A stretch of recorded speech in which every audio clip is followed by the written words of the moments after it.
식사들 하셨습니까? 3일 전 여주가 춥고 비오고 해서 그런지 오토바이 타는 분이 별로 없었나 봅니다. 저도 타이어 가려고 준비 다 해놨는데 아직 안 가고 이러고 버티고 있습니다. 솔직히 독고다이얼 생각하니까 정비하러 가고 싶은 생각도 별로 없습니다. 네, 뭐 그런 상황이죠. 네, 전 시간에 메이커의 기술력과 내구성에 관해서 이야기하면서 내구성은 설계 가능하고 생산 설계에서부터 컨트롤한다고 이야기를 했습니다. 또한 전편의 생산 설계 기술을 오토바이 성능과 내구성보다는 원가 절감에 더욱더 기술을 투입한다고 이야기하면서 빼놓고 이야기한 이야기가 있습니다. 그것이 바로 환경규제에 관한 이야기입니다. 지금부터는 순전히 경제 이야기입니다. 간혹 무엇을 해도 정치색이 있다고 하시는 분들이 있습니다만은 경제와 정치를 구분 못하는 것은 정치와 무속이나 토템을 구별 못하는 것과 같은 부분이라고 생각을 하겠습니다. 다른 말로는 그런 것들이 시비 거시는 분들은 정치 틀딱이죠. 그런 분들은 정치 채널 가서 구경하시기 바랍니다. 이런 데서 분탁치고 해봤자 소용없습니다. 이야기 들어가겠습니다. 이런 거 들어보신 분이 많이 있을 겁니다. 알리백 R200으로 알고 계신 분도 계시죠. 이게 본격적으로 언론에 등장한 것은 아마 몇 년 전 대통령 선거 때 대선 토론회에 등장하면서 관심을 받게 됐을 겁니다. 대통령 이야기가 나오니까 발작 버튼 눌리는 분들도 계실 텐데 이제는 정치를 떠나서 먹고 사는 일과 밀접한 분들이 상당히 많아졌죠. 이 알리백을 CF100과 헷갈려 하시는 분도 계시는데 탄생 배경이나 이러한 규제가 이견이 있는 것도 알고 있습니다. 선진국이 개발도상국의 성장을 견제하기 위한 수단이라거나 신식민지론이라는 말도 있고 진짜 지구온난화를 위해서 기후 환경을 보존하자라는 것이다라는 것도 이견이 있기도 합니다. 하지만 탄생 배경이 무엇이 되었든 지금의 상황은 우리 산업에 끼치는 영향이 너무나 많다는 겁니다. 선진국이 주도적으로 추진을 하다가 보니까 따르지 않을 수 없다는 것이 일반론이죠. 우리 산업의 축을 이루는 가장 큰 수출 항목이 자동차, 반도체, 2차 전지라는 것에 이견이 있는 분은 아마 없을 겁니다. 사실 우리나라가 거의 세계 주류를 이루고 있는 수출 시장에서 시장 점유율도 상당히 높고 수익성도 상당한 산업으로 앞으로 우리나라를 먹여 살릴 산업들인데 현재로서는 가장 발목을 잡는 것이 알리백이라고 합니다. 나무위키에서 좀 퍼온 얘기인데 알리백으로 인해서 고통받는 기업들이 있죠. 테슬라, 애플, BMW가 에너지화학과 배터리 납품 계약이 알리백으로 인해서 무산되었고 애플은 SK 하이닉스에게 알리백을 지키며 반도체를 생산하지 않으면 TSMC로 수출 물량을 돌리겠다고 압박을 하고 있다고 하기도 합니다. 그리고 삼성전자가 우리나라에서 가장 많이 전기를 쓰고 있고 전 세계적으로 전기를 많이 쓰고 있는 업체 중에 하나죠. 그런데 알리백을 아직 달성을 못했죠. 그 외에도 여러가지 이야기들이 많습니다. 테슬라, 인텔, 애플, 구글, GE자동차 등 글로벌 대기업들은 벌써 탄소 배출량 제로를 선언을 했습니다. 우리가 동참을 안 하거나 진도가 늦으면은 문제는 테슬라, 인텔, 애플, GE자동차에 우리나라에서 수출하는 배터리나 자동차 부품, 반도체 부품을 앞으로 수출하기 어려워진다는 겁니다. 주식하는 분들은 하나솔루션에 투자해서 피본 분들 많으시죠. 태양광 업체들 벌써 박살났죠. 중국산 저가 제조업체 때문에 그렇기도 하지만은 국내 사업이 축소돼서 그렇다고 이야기하는 분들도 많이 있습니다. 실제 삼성전자 평택 공장 5개 공구 중 3,4공구는 절반 이상으로 줄이고 있고 5공구는 공사를 중단을 했습니다. 하이닉스 청주 공장도 가장 큰 공장을 신축을 중단하고 언제 재개될지 모르는 상황이죠. 여기 공장 건설에 관여되는 인원만 몇만 명이고 관계된 인원은 몇 배가 많을 것이고 이로 인해서 먹고 사는 인원은 몇십만일 텐데 웬만한 중소도시 하나가 날아간 상황이 되었습니다. 저도 그렇게 실업자가 됐죠.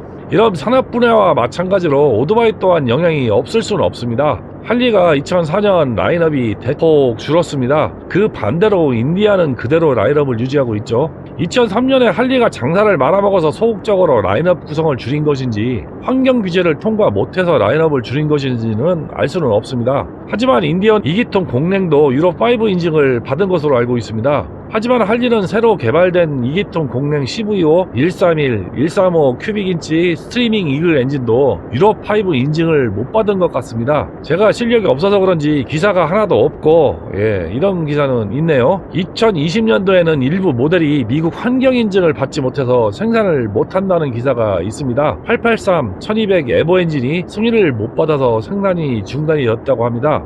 또한 브레이크아웃과 펫밥 107 버전이 지금 수입이 안 되고 있죠.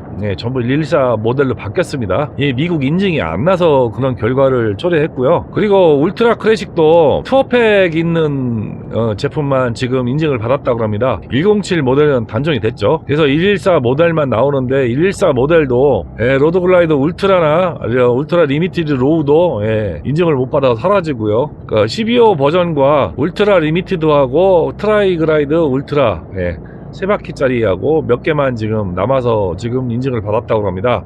이런 기사 댓글에도 할리 엔진 가지고는 절대 환경 인증을 못 받을 것 같다는 내용도 있습니다만은, 이게 현재 처한 환경이 할리의 기술력이 처한 환경입니다. 인디언 공랭 116 큐비인치 치프 모델은 유로5 인증을 통과했으나 점차 순행으로 바뀌는 추세로 바뀌고 있습니다.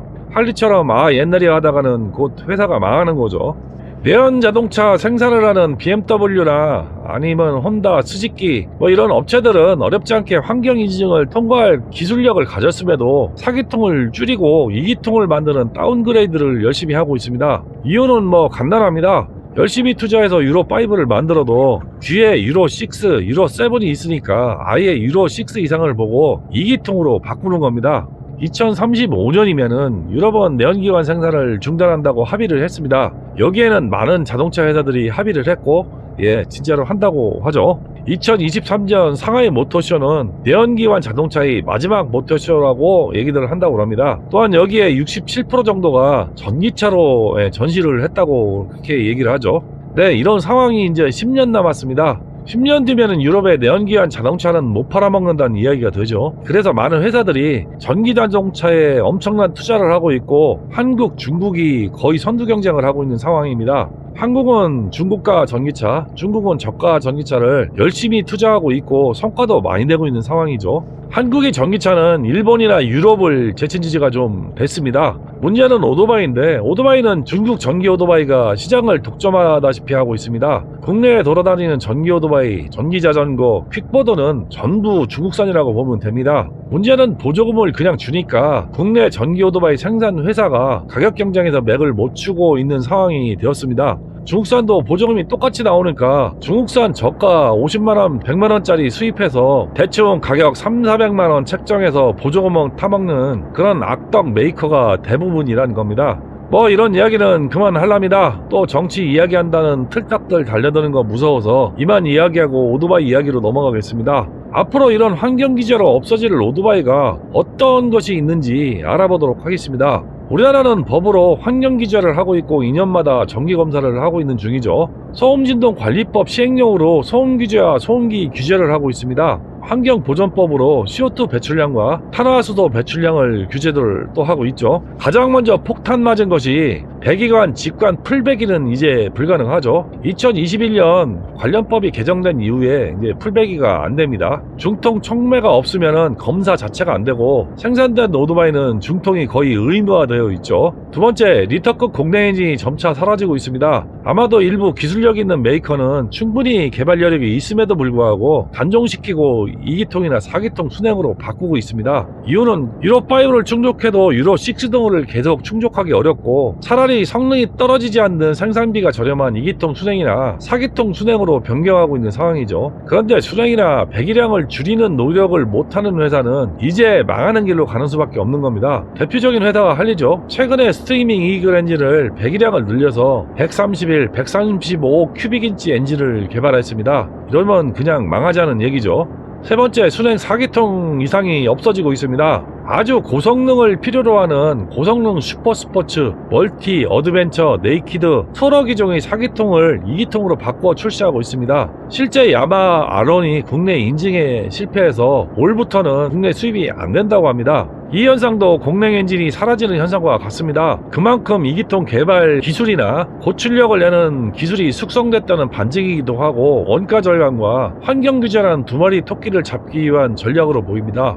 오토바이는 구조적으로 차량과 다르게 배기 정화 장치를 달 수 있는 구조가 되지 못하기 때문에 어느 내연기관보다도 배기가스가 많이 나오는 엔진을 달고 있을 수밖에 없습니다. 그로 인해 공해가 심각한 일부 도시에서는 벌써 오토바이 퇴출을 논의하고 있고 심지어 퇴출을 결정한 도시도 있습니다. 2023년에 하노이 오토바이 퇴출이 그런 상황이죠. 인도, 베트남, 필리핀, 태국, 대중교통이 선진국에 비해 형편이 없어서 오토바이 이용할 수밖에 없는 구조적인 문제를 가진 나라들입니다. 또한 도로 사정이 좋지 못하다 보니 오토바이보다 더 좋은 교통수단이 없다는 것도 문제이고, 이로 인해 오토바이가 증가하고 도시 매연이나 공해가 증가하는 악순환을 겪고 있는 나라들입니다. 그래도 유럽 선진국은 도로 사정이라도 좋아서 자전거를 많이 이용하고 있지만은 이런 나라들은 자전거를 탄다는 것은 거의 불가능하기 때문에 답이 없기는 합니다. 이런 암담한 현실 속에서 오토바이는 계속 만들어질까라는 의문이 들 수밖에 없죠. 기존 생산되거나 팔린 오토바이는 계속 유지는 가능할 겁니다.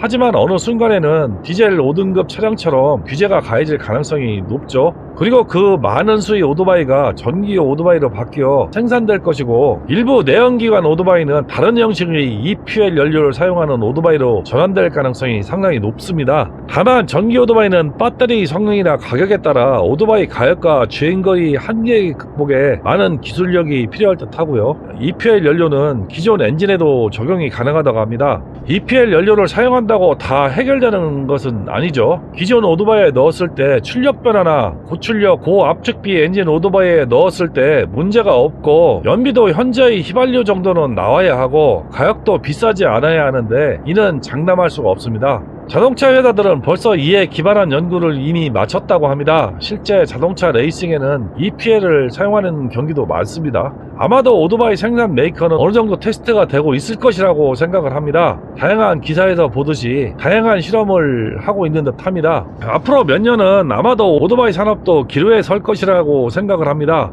벌써 자동차 업계는 전기차로, 화물차는 수소차로 방향을 전환한 지 좀 되었죠. 그러면 우리는 어떻게 대응해야 할까요? 정말 오래 가지고 있을 만한 오토바이는 계속 보유를 하고 있어야 합니다. 공랭 2기통 빅엔진이라든가 4기통 이상 오토바이든 구입한 오토바이는 가지고 있으셔야 죽을 때까지 내연기관의 박력 있는 사운드와 진동을 즐길 수 있습니다. 다만 언젠가는 디젤 5등급처럼 운행 제한이 생길 가능성도 저는 있다고 생각을 합니다라고 말씀을 드렸습니다. 그게 언제가 될지는 저도 모르고 아무도 모릅니다. 최근 며칠 사이에 미국 대통령 후보 트럼프와 바이든이 전기차 유보에 관한 이야기가 나왔습니다. 미국 본토 전기차 생산이 지지부진하니까 작전이라고 저는 생각을 합니다. 이게 대국의 말 한마디가 중요하고, 대국인 미국이 기침하면은 우리는 독감 걸린다고 그냥 아주 절단날 것 같습니다. 그래서 앞으로 정책의 방향성이 어떻게 바뀔지는 두고 봐야 될 것 같습니다. 우리가 죽기 이전에 어떤 변화가 있을 것이지만은 또 적응하고 새로운 벽구에 맞춰서 즐기시면 됩니다. 결론은 당분간은 걱정 없이 있을 때 마음껏 즐기자입니다. 요즘 구독자 증가세가 많이 줄어서 고민을 많이 해봤습니다. 영상 내용이 후져서 그런가 오토바이 타는 인구가 줄었나? 그게 아니었습니다. 50% 이상이 구독자가 아닌 시청자였습니다. 구독 안 하신 분은 구독하시고 보셔도 돈 내는 거 아니니 구독하고 보시기를 권장드립니다. 구독, 좋아요는 유일한 영상 제작자 저의 낙입니다. 오늘 이야기는 이만 줄이도록 하겠습니다. 시청해주셔서 감사합니다.